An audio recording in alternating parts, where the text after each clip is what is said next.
Good morning বন্ধুরা, সবাইকে জানাই স্বাগত। আজ হলো 30 সেপ্টেম্বর মঙ্গলবার। আজকের সকালের শিলচর, হাইলাকান্দি, করিমগঞ্জ, আসাম তথা দেশ বিদেশের গুরুত্বপূর্ণ বিশেষ বিশেষ খবর হলো: ট্রেনে কাটা পড়ে মৃত্যু মুড়ি বিক্রেতার, জাতীয় সড়কে লরি দুর্ঘটনায় আহত 2 কাটিগড়ায়, রোগীর মৃত্যু ঘিরে কালাইন হাসপাতালে তীব্র উত্তেজনা, সাফাই কর্মীর বিরুদ্ধে অক্সিজেন খুলে নেওয়ার অভিযোগ, পাঁচগ্রামে বরাকের পাড় ভেঙে নদীর জলে তলিয়ে গেলেন এক মৎস্যজীবী, তদন্তে মুখ্যমন্ত্রীর ভূমিকা সন্দেহজনক, অভিযোগ গৌরব গগৈর, যৌন কেলেঙ্কারিতে অভিযুক্ত স্বামী চৈতন্যানন্দ সরস্বতীর 5 দিনের পুলিশ হেফাজত, হাইলাকান্দিতে নির্বিঘ্নে পূজা সম্পন্ন করতে সব ব্যবস্থা নেওয়ার নির্দেশ মন্ত্রী কৃষ্ণেন্দুর। 1 অক্টোবর থেকে কার্যকর হচ্ছে ব্যাংকিং পেনশন পরিষেবা সংক্রান্ত গুরুত্বপূর্ণ পরিবর্তন। শ্রীভূমিতে মহাসপ্তমীর রাতে দর্শনার্থীর দল, আলো আর উৎসবে মুখরিত মণ্ডপ। এবং সর্বশেষ খবরটি হল দুর্গোৎসব 3 অক্টোবর পর্যন্ত গুয়াহাটিতে ঘোষিত ট্রাফিক বিধিনিষেধ। এবারে শুনুন বিস্তারিত খবর। সপ্তমীর দিনে কাটিগড়ায় ঘটে গেল মর্মান্তিক দুর্ঘটনা। দুপুরে ট্রেনের ধাক্কায় প্রাণ হারালেন এক মুড়ি বিক্রেতা। বিকেলে 6 নম্বর জাতীয় সড়কে 2 লরির মুখোমুখি সংঘর্ষে গুরুতরভাবে আহত হলেন 2 জন। প্রায় 2 ঘন্টা বিঘ্নিত হয়ে স্বাভাবিক যান চলাচল। খবর পেয়ে পুলিশ ঘটনাস্থলে ছুটে গিয়ে দুর্ঘটনাগ্রস্ত লরি দুটিকে ক্রেন লাগিয়ে সরানোর পর সন্ধ্যায় ফিরে রাজপথ। প্রাপ্ত খবর মতে সোমবার দুপুরে প্রতিদিনের মতো বাড়ি বাড়ি গিয়ে মুড়ি বিক্রি করার জন্য ঘর থেকে বের হন কাটিগড়ার গঙ্গাপুরের শঙ্কর দে। বাড়ি থেকে বেরিয়ে বদরপুর লামডিং রেল রুট দিয়ে হেঁটে যাওয়ার সময় হঠাৎ শিলচর গুয়াহাটি প্যাসেঞ্জার ট্রেন এসে তাকে ধাক্কা দিলে ঘটনাস্থলেই তার মৃত্যু হয়। স্থানীয়রা জানান, বাড়ি বাড়ি গিয়ে মুড়ি বিক্রি করতেন শঙ্কর। এদিনও মুড়ির ব্যাগ নিয়ে বেরিয়েছিলেন তিনি। ঘটনার পর রেল পুলিশ এসে মৃতদেহ উদ্ধার করে পোস্টমর্টমের জন্য শ্রীভূমি জেলা হাসপাতালে প্রেরণ করে। মহাসপ্তমীর দিনে সংঘটিত মর্মান্তিক এই ঘটনায় গঙ্গাপুর এলাকায় শোকের ছায়া নেমে এসেছে। এদিকে এদিন বিকালে 6 নম্বর জাতীয় সড়কের মধুয়া সেতুতে 2 লরির মধ্যে মুখোমুখি সংঘর্ষ ঘটে।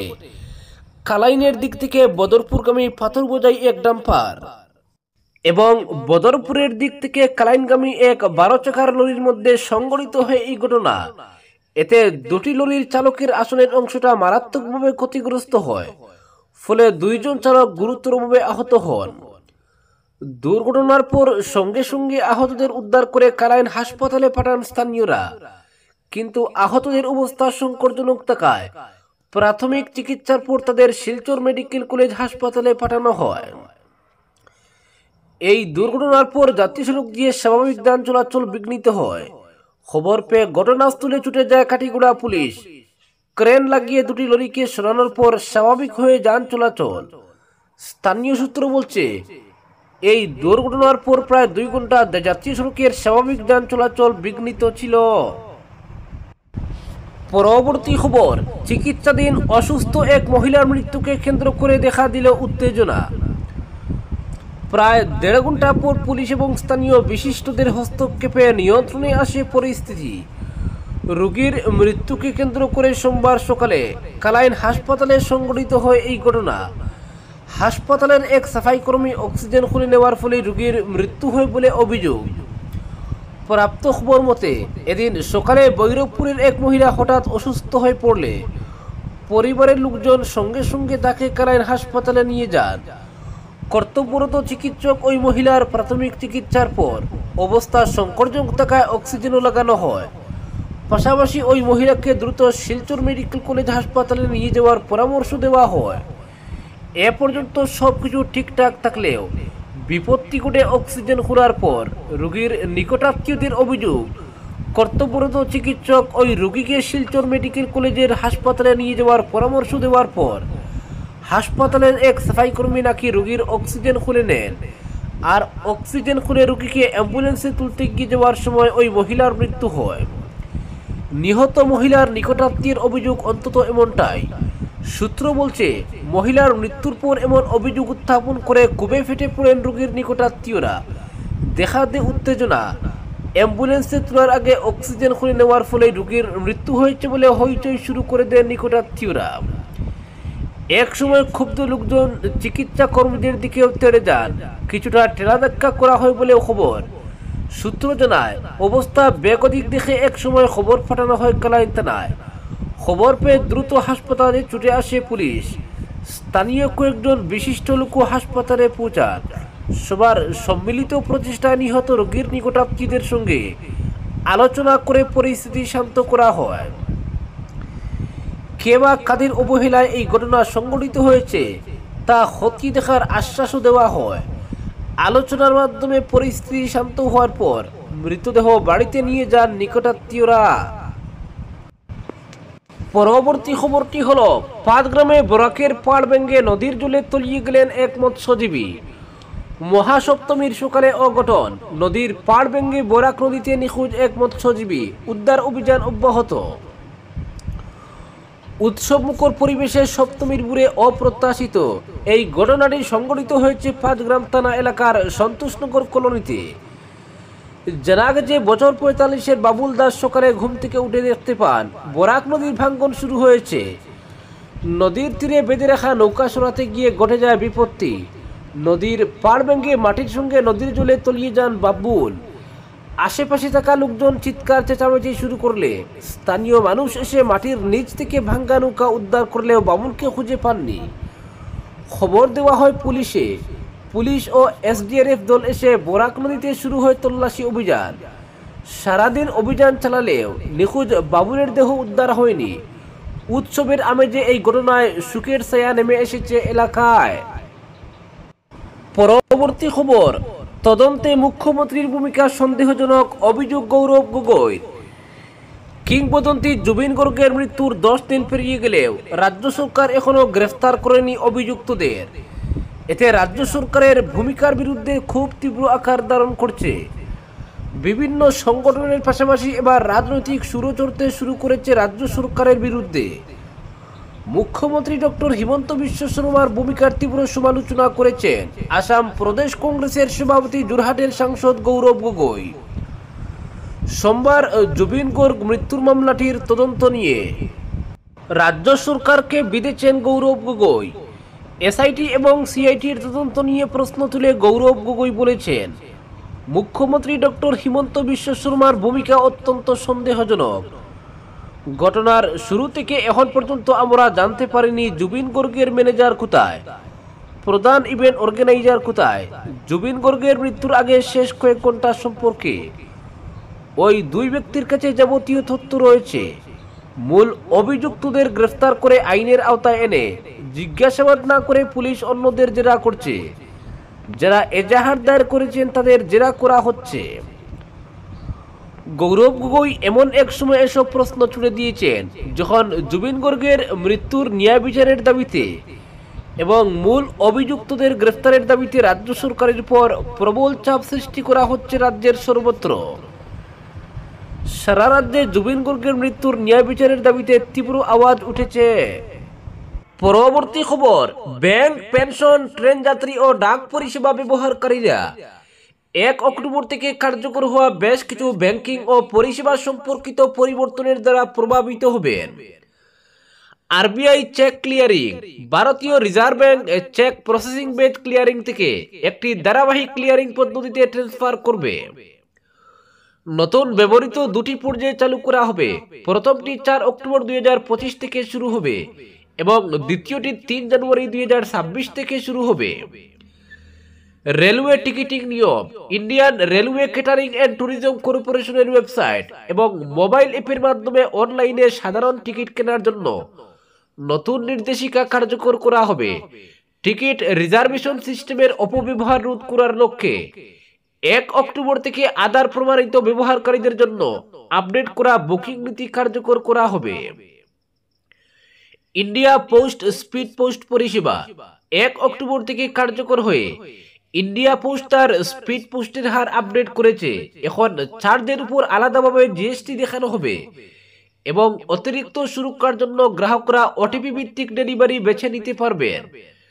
ডাক পরিষেবা অনুসারে এই পদক্ষেপগুলি পরিষেবার সুরক্ষা, স্বচ্ছতা এবং ব্যবহারযোগ্যতা উন্নত করার উদ্দেশ্যে করা হয়েছে। পরবর্তী খবর, হাইলাকান্দি জেলার অভিভাবক মন্ত্রী কৃষ্ণেন্দু পাল হাইলাকান্দি জেলার নির্বিঘ্নে শারদোৎসব সম্পন্ন করতে প্রশাসনকে সব ধরনের ব্যবস্থা নেওয়ার নির্দেশ দিয়েছেন। সোমবার হাইলাকান্দি জেলা শাসকের কার্যালয়ের সভাকক্ষে অনুষ্ঠিত এক প্রশাসনিক সভায় এই নির্দেশ দিয়েছেন মন্ত্রী পাল। জেলায় দুর্গা প্রতিমা নিরঞ্জনের স্থানগুলির ঘাট সুন্দর করে সাজাতে নির্দেশ দিয়েছেন তিনি। দেবীর প্রতিমা নিরঞ্জনের জন্য নিয়ে যেতে ব্যবহৃত রাস্তাগুলিতে এখন পর্যন্ত কোনো গর্ত থাকলে তা অবিলম্বে সারাতে পূর্ত বিভাগকে তিনি নির্দেশ দেন।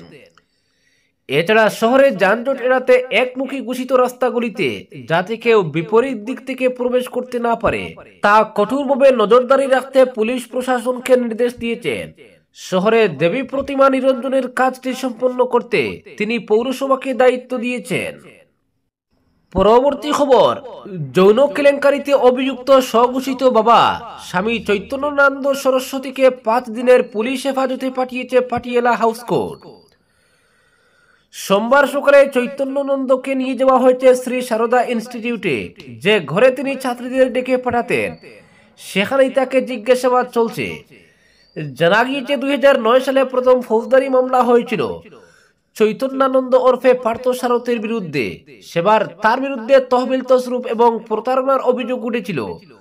2016 সালেও এক মহিলা তার বিরুদ্ধে শ্লীলতাহানির অভিযোগ তুলেছিল। এবার ফের যৌন কেলেঙ্কারির অভিযোগ উঠেছে স্বামী চৈতন্যানন্দ সরস্বতীর বিরুদ্ধে। আশ্রমের পক্ষ থেকে জানানো হয়েছে, স্বামী চৈতন্যানন্দ সরস্বতী, যিনি স্বামী পার্থ সারথী নামে পরিচিত, তিনি এমন কিছু কার্যকলাপে যুক্ত ছিলেন যা বেআইনি, অনুচিত, আর সেই কারণেই পিঠের তরফে তার সঙ্গে সমস্ত সংযোগ বিচ্ছিন্ন করা হয়েছে। সংশ্লিষ্ট কর্তৃপক্ষের কাছে অভিযোগও দায়ের করা হয়েছে। জানা গিয়েছে তদন্তকারীরা তল্লাশি চালিয়ে অভিযুক্তের ঘর থেকে প্রচুর ফের ভিজিটিং কার্ড ও ইলেকট্রনিক ডিভাইস উদ্ধার করা হয়েছে, যেখানে দেখা যাচ্ছে চৈতন্যানন্দ নিজেকে রাষ্ট্রসংঘ ও ব্রিক্সের একজন উচ্চপদস্থ কর্মী বলে উল্লেখ করতেন। পরবর্তী খবর, দুর্গোৎসব 3 অক্টোবর পর্যন্ত গুয়াহাটিতে ঘোষিত ট্রাফিক বিধিনিষেধ। দুর্গোৎসবের পরিপ্রেক্ষিতে আগামী 3 অক্টোবর পর্যন্ত গুয়াহাটিতে যানবাহন চলাচলে বেশ কিছু বিধিনিষেধ জারি করেছে মহানগর পুলিশ আয়ুক্তর কার্যালয়। দুর্গোৎসবের সময় জনসাধারণের নিরাপত্তা এবং মসৃণ চলাচল নিশ্চিত করতে গুয়াহাটি শহর জুড়ে একাধিক ট্রাফিক বিধিনিষেধ ঘোষণা করেছেন ট্রাফিক শাখার ডিসিপি। বিধিনিষেধ সংবলিত বিজ্ঞপ্তিতে কর্তৃপক্ষ বলেছেন, এই ব্যবস্থার লক্ষ্য হল ঝুঁকিপূর্ণ রাস্তা ব্যবহারকারী, যেমন শিশু, মহিলা, প্রবীণ নাগরিক এবং বিভিন্নভাবে সক্ষম ব্যক্তিদের রক্ষা করা, পাশাপাশি অ্যাম্বুলেন্স এবং অগ্নি নির্বাপক সহ জরুরি যানবাহনের জন্য যাতায়াত নিশ্চিত করা। বিজ্ঞপ্তি অনুসারে পূজার দিনগুলিতে পণ্যবাহী যানবাহন চলাচল কেবল সকাল 4টা থেকে দুপুর 12টার মধ্যে শহরে প্রবেশের অনুমতি দেওয়া হবে। বিভিন্ন থানার অধীন ব্যস্ত এলাকায় অপরাহ্ন 2টা থেকে ভোর রাত 2টা পর্যন্ত নো এন্ট্রি এবং ওয়ান ওয়ে প্রবিধান জারি করা হয়েছে। দিশপুর থানা এলাকা ডক্টর আরপি রোডটি গণেশ মন্দির থেকে গণেশগুড়ি ফ্লাইওভারের দিকে একমুখী হবে। চিড়িয়াখানা রোড বা গণেশগুড়ি বাজারের কাছে সার্ভিস রোড থেকে যানবাহন প্রবেশ করতে দেওয়া হবে না। বশিষ্ঠ থানা এলাকা ওয়ান ওয়ে করা হবে পীর আজান ফকির রোড ও বিষ্ণুরাবা পথ। জয়ানগরের দিক থেকে বা বেটাপাড়া থেকে বেলতলা তিনিয়ালির দিকে প্রবেশ করতে দেওয়া হবে না। ত্রিপুরাগালির কিছু অংশে পার্কিং সীমাবদ্ধ থাকবে। বরলুমুখ থানা এলাকা ফাটাশিল চারিয়ালি, চাবিপুল, আর কে চৌধুরী রোড এবং বিষ্ণুপুর ব্রিজ থেকে প্রবেশ কঠোর নিষেধাজ্ঞা থাকবে। বরলুমুখ এবং কালীপুরের মধ্যবর্তী এটি রোড বরাবর কোনো পার্কিং এ অনুমোদন নেই। জালুকবাড়ি, পানবাজার ও নুনমাটি রুটে ডাইভারশন জারি করে বলা হয়েছে, জালুকবাড়ি রোটারি থেকে পল্টন বাজার, ফাটাশিল, পানবাজার ও বরলুমুখের দিক থেকে আগত পণ্যবাহী যানবাহনকে ডিজি রোডে চলাচলের অনুমতি দেওয়া হবে না। পানবাজারের এমএস রোড থেকে 4 নম্বর গেটের দিকে চলাচল বন্ধ থাকবে। পান্ডুঘাট রোড হবে মালিগাঁও চারিয়ালির দিকে একমুখী। মালিগাঁও থেকে পান্ডুতে প্রবেশ নিষিদ্ধ করা হয়েছে। চাঁদমারি গীতানগর অনুরোধা পয়েন্ট থেকে নো এন্ট্রি, শুধুমাত্র হাতিগড় চারিয়ালি থেকে যানবাহন চলাচলের অনুমতি দেওয়া হবে।